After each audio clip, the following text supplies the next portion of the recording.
बिहार वालों, तुम्हारे सब्र का इम्तिहान खत्म हुआ। जी हां, सब्र का इम्तिहान इसलिए खत्म हुआ कि असदुद्दीन ओवैसी साहब और इम्तियाज जलील साहब बिहार के अंदर तशरीफ ला रहे हैं। जी हां, बिहार के अंदर नरकटिया विधानसभा में मतलब मोतिहारी के अंदर असदुद्दीन ओवैसी साहब और इम्तियाज जलील साहब तशरीफ लाने वाले हैं इसी सितंबर के महीने में। जी हाँ, उनका तशरीफ़ लाना ये भी हो सकता है कि क्या पता सीटों का ऐलान हो जाए, या फिर क्या पता कौन सा कैंडिडेट कहाँ उतारा जाए, इसके बारे में कोई ऐलान हो जाए। ये सारी चीज़ें हमारे सामने आकर खड़ी हो गई हैं और अब देखा जाएगा कि क्या होता है जिस वक्त असदुद्दीन ओवैसी साहब और इम्तियाज जलील साहब तशरीफ़ लाएंगे बिहार के अंदर।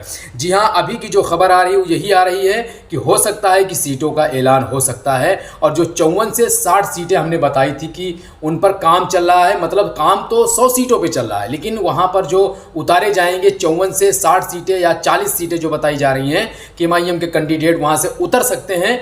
इसी को देखते हुए मैं कह रहा हूं कि क्या पता उन सीटों का ऐलान भी हो सकता है, और क्या पता वहां के चुनाव की जो तारीख है क्या पता वो भी उसी वक्त होने वाली हो। इसी वजह से असदुद्दीन ओवैसी साहब आ रहे हैं, और इसी वजह से मैं कह रहा हूं कि पहली बार जब असदुद्दीन ओवैसी साहब बिहार के अंदर आए थे तो राणा रंजीत साहब को जिस तरीके से बताया था कि हम ढाका से इनको कैंडिडेट बना के उतार रहे हैं, तो क्या पता हो सकता है कि असदुद्दीन ओवैसी साहब इस बार भी कैंडिडेट की लिस्ट जारी कर सकते हैं।